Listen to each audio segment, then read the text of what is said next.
হিজকিল নবী আলাইহিস সালামের বড় ছেলেটা বাবা হিজকিল নবীর স্ত্রীর হাত কানা ধরে কাদার বলে, মা ওই বাদশাহ ওর আগুনে কড়াইতে কেন তেলের ওপর আমাকে ফেলে দেবে বলছে মালাও। হাজার হাজার লোকেরাও সবাই মিলে বাপজি হাত তালি মেরে আনন্দ করতেছে। হিজকিল নবীর স্ত্রী কাদার বলেন, বেটাও শুনে নাও, ওই ফেরাউনের তেল দেখে তুমি ভয় পেও নাও।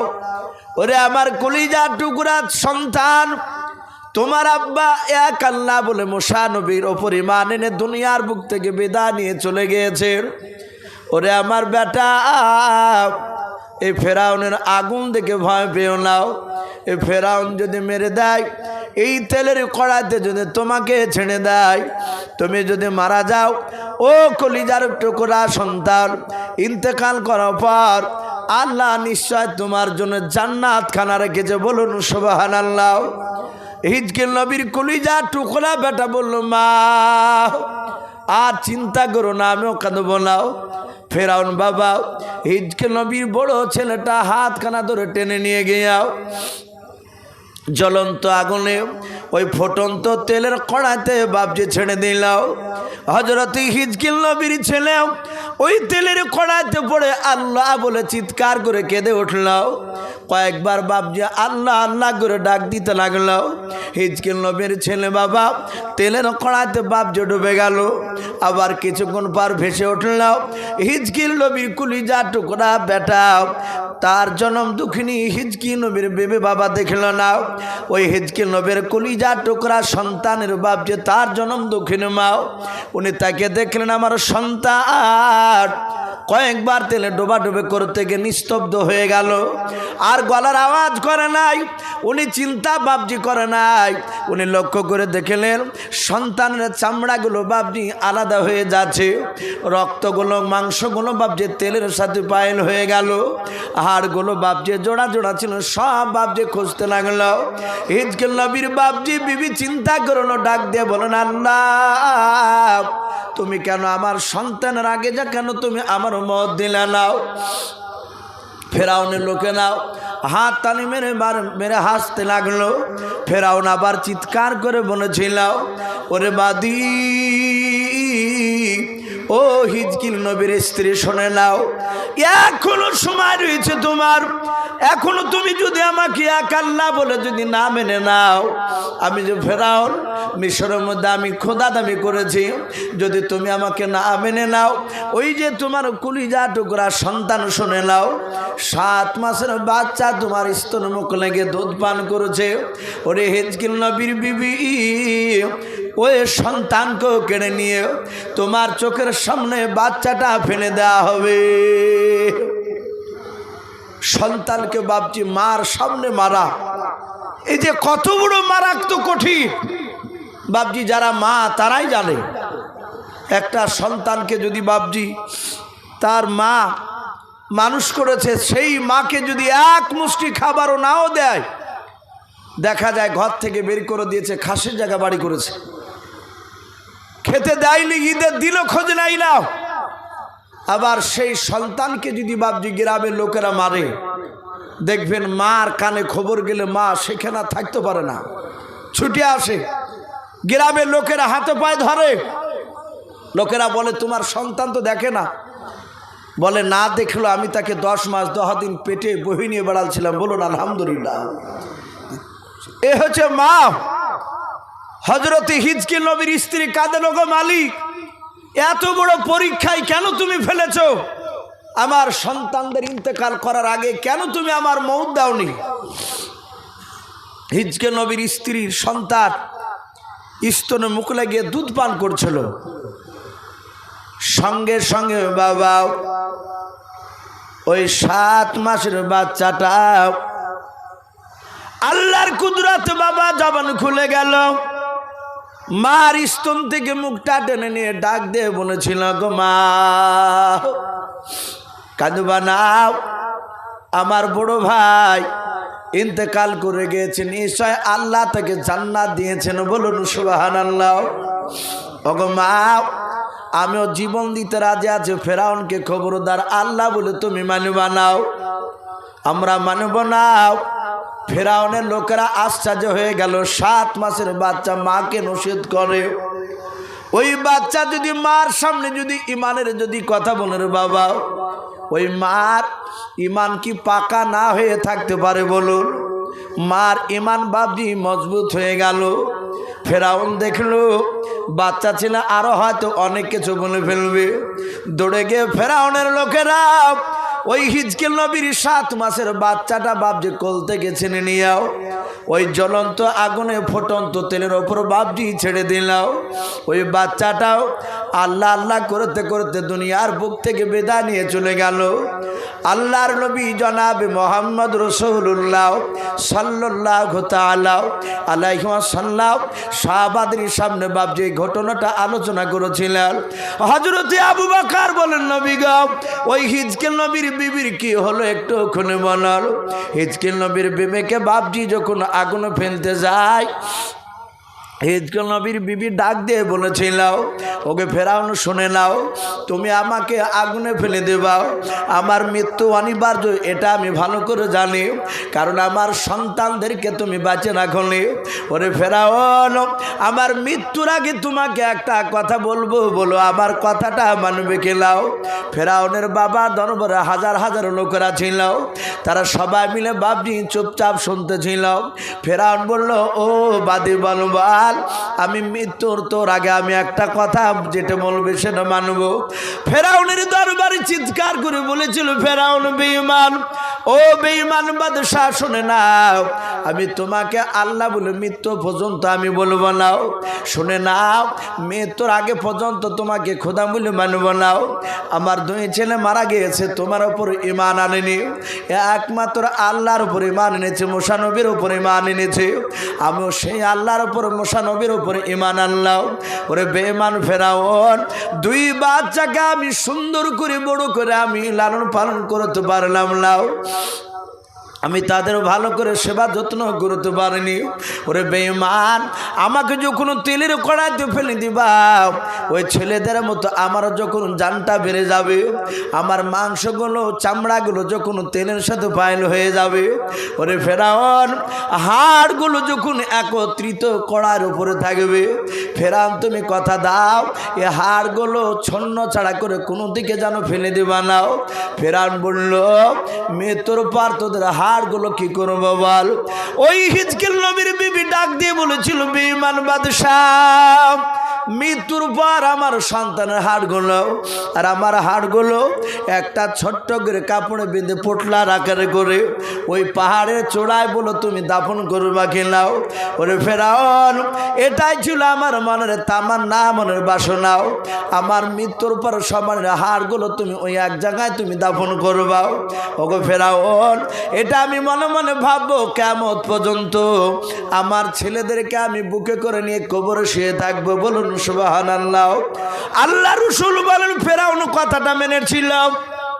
আল্লাহর নবী জনাবি মোহাম্মদ রাসূলুল্লাহ সাল্লাল্লাহু তাআলা আলাইহি ওয়াসাল্লাম যেদিন বাবা মেরাজ রাত্রিতে আরশে আজিমে বাবজি যাচ্ছিলেন আল্লাহর সাথে দেখা করতে গিয়ে, ওই মিশরের ওপর দিয়ে যখন বোরাকটা যাচ্ছিল বাবা, ওই পাহাড়ের উপর দিয়ে যখন যাচ্ছিলাম, হঠাৎ করে আল্লাহর নবী দেখলেন বাবা ওই পাহাড়ের ভেতর থেকে জান্নাতুল ফেরদাউসের ঘ্রাণ বের হচ্ছে। বলুন সুবহানাল্লাহ। মুসা নবী কবে তার জামানায় ফেরাউন হিজকিল নবীর স্ত্রী তার 2 সন্তানকে মেরে ওই পাহাড়ের চূড়ায় দাফন করে রেখেছিল, আর শেষ নবীর জামানায় নবী মেরাজের রাত্রিতে বাবজি যাওয়ার সময় ওখান থেকে জান্নাতুল ফেরদাউসের খুশবু শুনতে পেলে মহান রব্বুল আলামিনের রাসূল বলছেন, ওগো জিবরিল ভাই, এই জান্নাতুল ফেরদাউস এই দুনিয়ার বুক থেকে ওই পাহাড় থেকে আসছে গেল, ওখানে কি আছে বলো? জিবরিল আলাইহিস সালাম কাঁদতে কাঁদতে ফেরাউনের সেই হিজকিল নবীর স্ত্রীকে আর তার সন্তানকে মেরেছিল। এ ফেরাউনের কথাগুলো হযরতে জিবরিল আলাইহিস সালাম শোনালে আল্লাহ রাসূল তাদের জন্য বাবজি আবার দোয়া করলেন। এই এত বড় বেঈমান ফেরাউন, তার লাশ বাপজি মাটিতে বাপজি খাবে না, তার বিবিকে পর্যন্ত বাপজি মারতে সে বাকি রাখেনি, এই বেঈমান ফেরাউন। তো ভাই কেতাবে লিখেছে ফেরাউন প্রথমে বাদশাহ হয়নি, সে প্রথমে একেবারে শুরু জামানায় সে তরমুজ মাঠে বাপজি, সেই সময় মিশরে তরমুজ চাষ হতো, সেই তরমুজ চাষ, তরমুজ বাপজি আগলানো, যাকে আগলদার বলা হয়, জানি না আপনারা এই শব্দগুলো জানেন কিনা, আমাদের এলাকায় মাঠে কিছু লোক লাগানো থাকে, আগলদার বলে। তাই ফেরাউন ওই মাঠে আগলদার ছিল। ফেরাউন আর তার একটা বাল্যকালের বন্ধু, তার নাম ছিল হামান। টাক হামান বলে বাপজি পরিচিত। তার মাথাতে একটা চুল বলে ছিল না। বহু মানুষ পৃথিবীতে দেখা যায় তার দাড়ি গোপ চুল বাপজি বেরোয়নি, একটা বারেন, এরকম অনেক লোককে দেখা যায়। তো ওই ফেরাউনের বন্ধু হামান, সে টাক, খুব ক্রিটিক্যাল বুদ্ধি ছিল তার। আরে ফেরাউনের শরীরে অগাধ শক্তি, এর গুড়া বুদ্ধি ছিল, গুয়ারিয়া বুদ্ধি যাকে বলা হয়।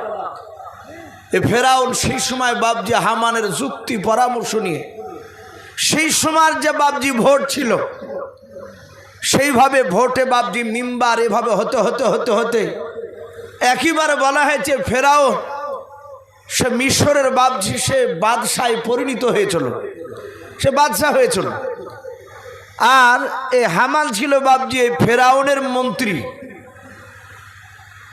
এই মন্ত্রী হামানের কথা শুনতো ফেরাউন বেঈমান, সে সেই সময় বাপজি মিশরের প্রধানমন্ত্রী।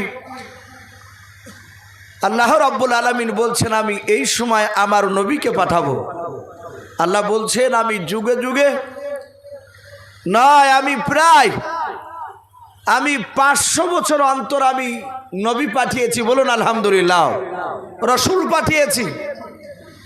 আবার আল্লাহ বলছেন আমি এক একটা জামানায় অনেক নবী পাঠিয়েছি, রসুল কিন্তু একটাই।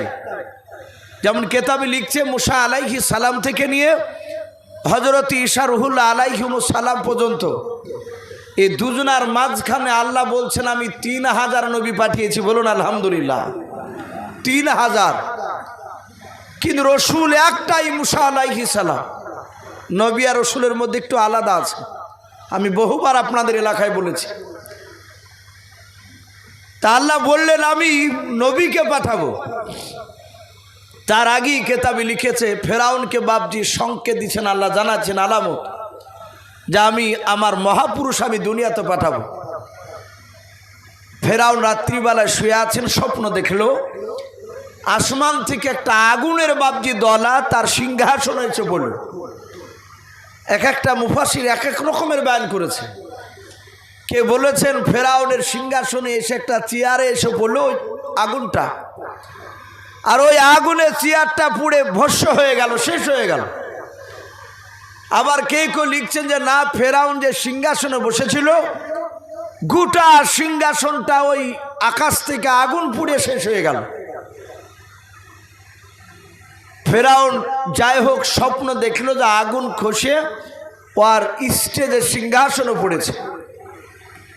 ফেরাউন সকালবেলায় বাপজি উঠে হামানকে বলল ভাই হঠাৎ করে স্বপ্ন দেখলাম কেন? বলে তা তো জানি রে। বলে স্বপ্নের ব্যাপারে তো আমার অভিজ্ঞতা নেই। বলে কি করতে হবে? বলে আপনি আমাদের দেশে যারা স্বপ্নবিদ, যারা স্বপ্নের ব্যাখ্যা করতে পারেন, আপনি তাদেরকে ডাকুন, ডেকে স্বপ্নের কথা বলুন, ওরা যে কোনো একটা রাস্তা বলবে। ফেরাউন ডাকলো।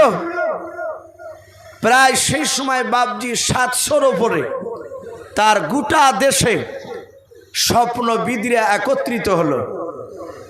তাদের সবারই স্বপ্নের তাবির একটাই হলো। ফেরাউনকে বলল হে বাদশা নামদার, আমাদের ধারণা এই দুনিয়াতে একটা বেটা ছেলে জন্ম নেবে, সেই ছেলেটা জন্ম নিয়ে আপনার সিংহাসনকে কেড়ে নিবে, অর্থাৎ আপনাকে এই বাদশা থেকে আপনাকে হেরে দিবে সে। বলে তাই? বলে হ্যাঁ। বলে আপনাকে ধ্বংস করে দিবে। ফেরাউন বলল সে বেটা ছেলে হবে না মেয়ে ছেলে? বলে বেটা ছেলে। বলে আর একটা বলো ওই ছেলেটা জন্ম নিয়েছে না নেয়নি? কেতাবে লিখেছে আগেকার জামানায় লোকেরা তারা কিছু জিনিসকে বিশ্বাস করত, আর বেশ কিছু কথা তাদের গণকদের কথাগুলো মিলে যেত। হাদিসে এসেছে রসুলের আগেও, রসুলের জামানাতেও মানুষ হাত দেখাতো, বলে দেখো দিনে আমার এই হাতে ফাড়া আছে কিনা। এখনো বাবজি অনেক জায়গায় দেখাইলো।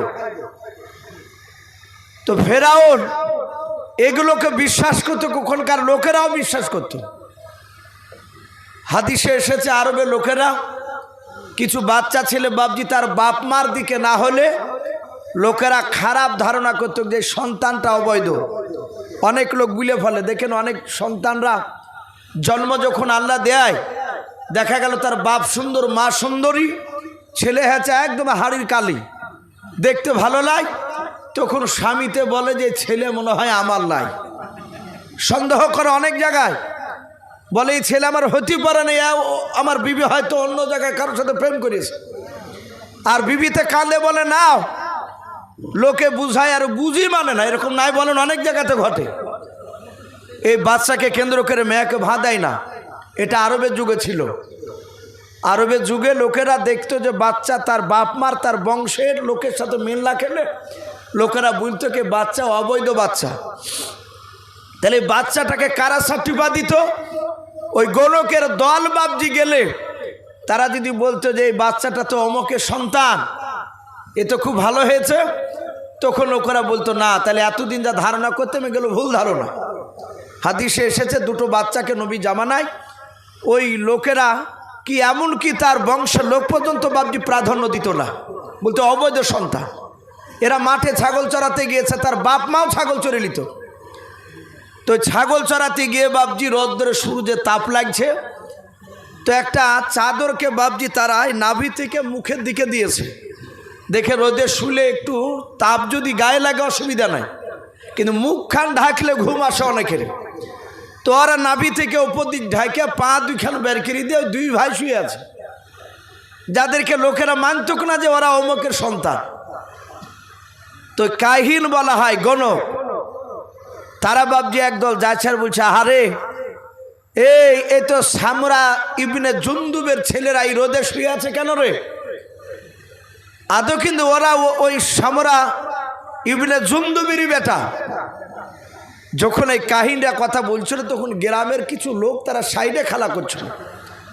তারা কথাগুলো শোনার পরই বললো ভাই আজ থেকে এদেরকে আর অবৈধ সন্তান বলো না, বলুন আলহামদুলিল্লাহ, এরা বৈধ সন্তান। কারণ আমাদের দেশের কাহিন যারা জ্যোতিষবিদ তারাই কথাগুলো বলেছে। তা ফেরাউন বাবজি বলল যে এই লোকটা বাচ্চাটা জন্ম নিয়েছে না নিবে? ওরা কাহিনের লোক জ্যোতিষবিদ যারা স্বপ্নবিদ তারা বলল ভাই বাচ্চাটা এখনো জন্ম নেয়নি, কিন্তু আকাশের দিকে তাকে বুঝতে পারা যাচ্ছে যে বাচ্চাটা খুব তাড়াতাড়ি আসবে। বলে তাই? বলে হ্যাঁ। ফেরাউন বলছে দাঁড়া, ও বাচ্চা কি করে বড় হয় তাও দেখছে, কারণ ই তো শয়তানি বুদ্ধি আর ভিতর ভরা। ফেরাউন হামানের সাথে যুক্তি করে হামানকে ফেরাউন বলল আমার বুদ্ধি এসেছে। বলে কি? বাচ্চা জন্ম নেয়নি নিবে, মেয়ে ছেলে নেয়, বেটা ছেলে? বলে হ্যাঁ। বলে আজ থেকে যত বেটা ছেলে জন্ম নিবে সব ধর আর ধরিয়া মেরে ফেল, একটা বেঁচে রাখবো না। হামান বলল কথা তো তুমি খারাপ বলোনি, তাহলে বেটা ছেলেকে যদি একবারে গোড়া থেকে যদি শেষ করে দেয় তাহলে তোমার আমার দুশ্মন আর হবে না। বলো ভাই তাহলে আমার হাজার হাজার সৈন্য আছে, তাদেরকে প্রতিটা বাড়িতে খোঁজ লাগিয়ে দাও। কেতাবে লিখেছে কাহিনরা বলেছিল যে বাচ্চাটা জন্ম নিবে বানি ইসরাইল বংশে। বলুন আলহামদুলিল্লাহ। কোন বংশে বললাম? বানি ইসরাইল বংশে।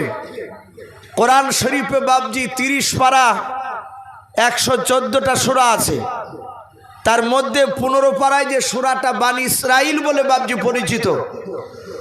এই বানি ইসরাইল এটা একটা বংশের নাম।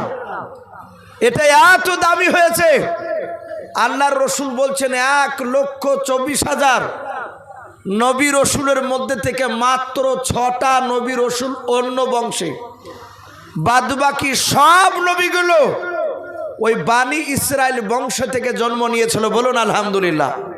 কথা বুঝতে পেরেছে? মাত্র 6টা নবী অন্য অন্য বংশে জন্ম নিয়েছে। এই 6 নবী বাদ দিয়ে যে 1,24,000 এই নবীর মধ্যে 6টা নবী বাদ দিয়ে সব নবী কোন বংশ থেকে জন্ম নিয়েছে বললাম? বানি ইসরাইল বংশ থেকে। তাহলে এই বংশটা কত বড় দামি বংশ। ওই জ্যোতিষবিদরা তারা বলল ওই বানি ইসরাইল বংশ থেকে বাচ্চা জন্ম নেবে। আর ফেরাউন হামান যে বংশে ছিল এদের বংশটাকে বাবজি তফসিরে পাওয়া যায় কিবতিয়া বংশ। কি বললাম? কিবতিয়া বংশ ফেরাউনের। আর বানি ইসরাইল বংশ হচ্ছে ওই মুসা নবীর বংশে।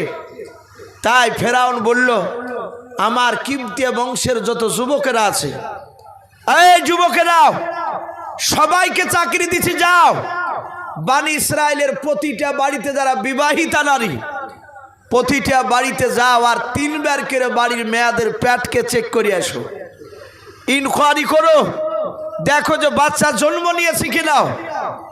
এখন বাদশার হুকুম, বাদশাহ যা বলবে তাই করতে হবে। বাবজি আমার সোনা লালেরা, ফেরাউনের লোকেরা বাবজি প্রতিটা বাড়িতে যায়, বেটা ছেলে যাকে জন্ম দেখে ট্যাং ধরে ফাড়িয়ে ফেলে কিংবা আছাড় মেরে মেরে ফেলে, শেষ করে দেয়। এভাবে মারতে মারতে মারতে মারতে কেতাবে লিখেছে প্রায় 6 লক্ষ বাচ্চাকে বাবজি হত্যা করলো। কলেক বললাম 6 লাখ, 1-2 দিনে করেনি, 2 বছর ধরে 6 লাখ ফেরাউনের এলাকায় বানি ইসরায়েলের সন্তানকে মারল।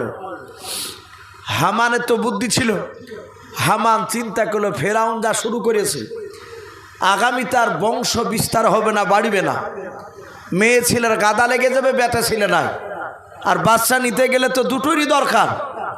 সাথে হাতে ফেরাউনকে গভীর রাত্রিতে বলল বাদশাহ কি শুরু করেছে, আগামী দিন আর সংসার বাড়বে না। বলে কেন? বলে সব বেটা ছেলেকে মেরে ফেলছেন, মেয়ে ছেলে সব গাদা লেগে গেছে, তাহলে মেয়ে ছেলে তো স্বামী দরকার, বেটা ছেলে। ফেরাউন বলল কি করতে হবে?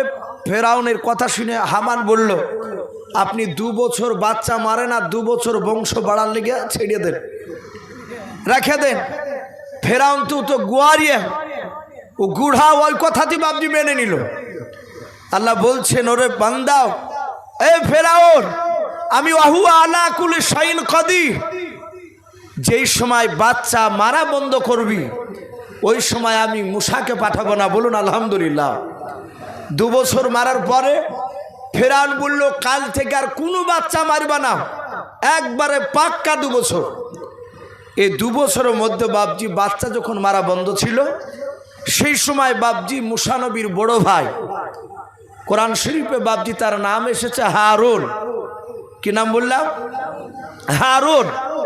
এই মুসা আলাইহিস সালামের বড় ভাই হারুন আলাইহিস সালাম বাবজি তিনি জন্ম নিলেন।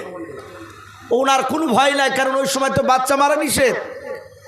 আবার 2 বছর বাবজি যাহাতে বাচ্চা মারা নিষেধ ছিল, এটা যখন বাবজি বন্ধ হয়ে গেল, এবার বলল যে কাল থেকে 2 বছর পুজে গেছে, শোনো আগামী কাল থেকে আবার 2 বছর ধরে আবার বানি ইসরায়েলের বাচ্চা মারা হবে। আল্লাহ বলছেন ফেরাউন এবার আমি তোর নবীকে পাঠাবো। সঙ্গে সঙ্গে কেতাবে লিখেছে মুসা নবীর মার পেটে মুসা নবী যখন ভরা ছিল, কেতাবে লিখেছে নবীরা নবীর মাদের পেটে থাকা অবস্থায় আমাদের যেমন মা বোনদের পেট মোটা লাগে, তফসিরে লিখেছে এরকম নবীর মাদের পেট মোটা লাগতো না। আমাদের দেখবেন মা বোনেরা পেটে বাচ্চা আসলে 7-8 মাসের হয়ে গেলে রাস্তা দিয়ে গেলে লজ্জা পায়, বারবার পেটটাকে কাপড় দিয়ে ঢাকতে যায় যেন অন্য লোকে না দেখতে পায়, কিন্তু যতই চেষ্টা করুক সে রাখতে পারে না ঢেকে। কিন্তু নবীর মার পেটে নবীরা যারা ভরা ছিলেন অন্য মানুষরা দেখে বুঝতে পারত না যে এর পেটে বাচ্চা আছে। এটা নবীর মা নবীর আব্বা ওরাই জানতো। তারা গোপনে বাড়িতে আলোচনা করতেন যে পেটে বাচ্চা আছে। ফেরাউনের লোকেরা যায় মুসা নবীর মার পেটটা বাবজি পরীক্ষা করে, ওরা বুঝতে পারে না।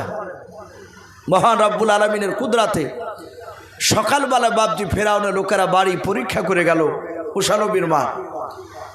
ঠিক জহুরের আগে মুসা আলাইহিস সালামের মার পেট থেকে জন্ম নিলেন মুসা নবী পয়গম্বর। বলুন সুবহানাল্লাহ। মুসা নবী চলে আসলেন, এত সুন্দর মুসা নবীর মা সন্তানকে কোলে নিয়ে চুমা দিছে আর বলছেন আল্লাহ এত সুন্দর বাচ্চা তুমি দিলে।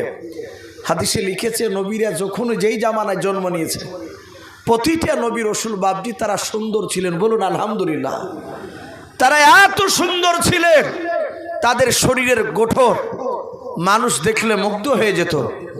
তে মুসা আলাইহিস সালামের চেহারাও তার মা দেখে বলছেন আল্লাহ এত সুন্দর তুমি চেহারা দিলে, কিন্তু বাচ্চাকে তো বাঁচাতে পারবো না। হঠাৎ